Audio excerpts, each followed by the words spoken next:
Assalamualaikum warahmatullahi wabarakatuh. Bismillahirrahmanirrahim. Alhamdulillahirabbil alamin, amma ba'du. Berjumpa lagi dengan kami Muhammad Suhal Al-Hitami di channel YouTube MSA.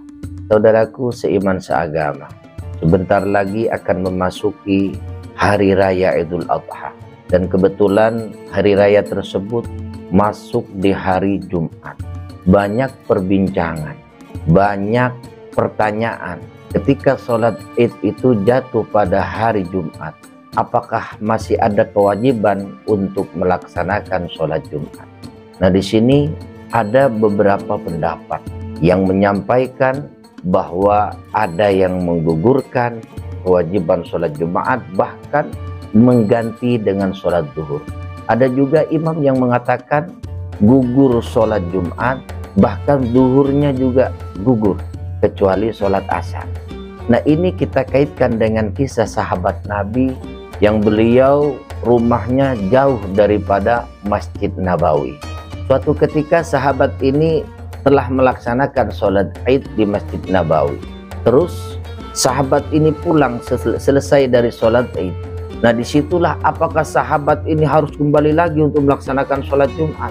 Padahal dalam sebuah keterangan tersebut, sahabat ini jaraknya 4 kilometer.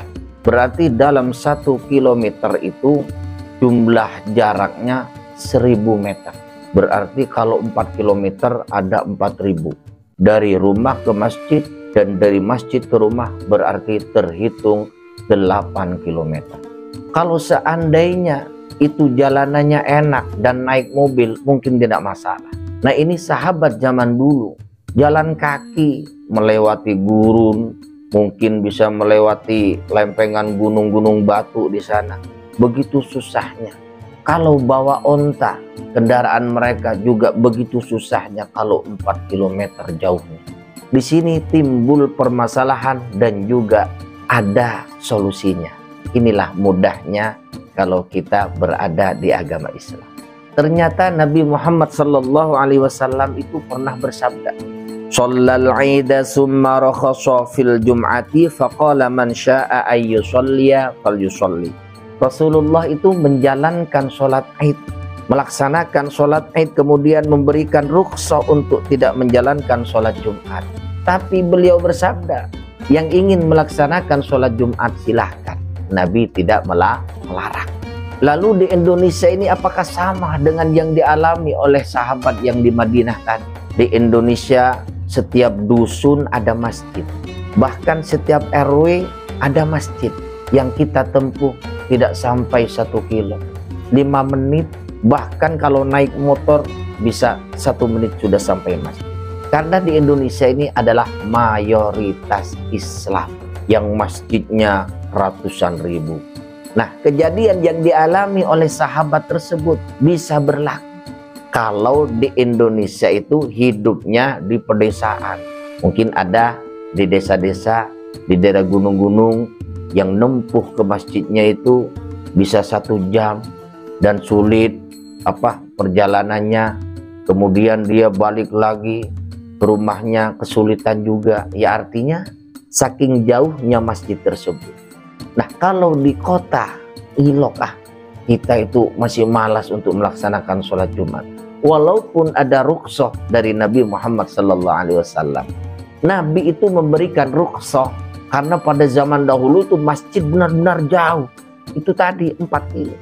Nah, kalau di kampung kita yang mayoritas Islamnya banyak, yang masjidnya berdekatan, kalau memang tidak mau melaksanakan sholat Jumat berarti ya males gitu aja ya. Males you know, ya. Nah, kemudian Imam Syafi'i berpendapat orang yang sudah melaksanakan sholat Id dan sholat Id itu bertepatan di hari Jumat. Nah, kata Imam Syafi'i, sholat Jumatnya tidak gugur, tetap wajib sholat Jumat kalau hidupnya di kota, kata Imam Syafi'i. Kalau hidupnya di desa berarti berlaku apa yang dialami oleh sahabat tadi. Kemudian ada yang menggugurkan. Siapa? Imam Atha, beliau itu menggugurkan, bahkan sholat Jumat gugur, sholat zuhur juga gugur, kecuali sholat asar. Beliau mengatakan begitu.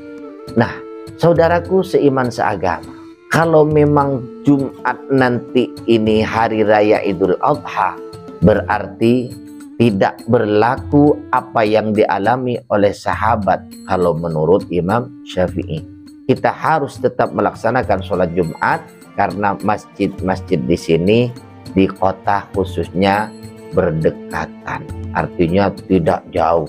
Nah, kalau memang tidak ingin melaksanakan, itu berlaku kepada orang yang hidup di desa dan jauh dari masjid.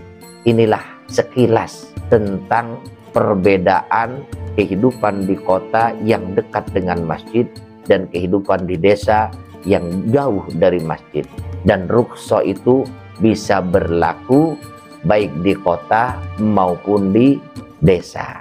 Nah, inilah pentingnya kita mengaji dan menonton video agar kita memahami terkait dengan hukum al-imam ini, imam ini, imam ini, berbeda-beda pendapat.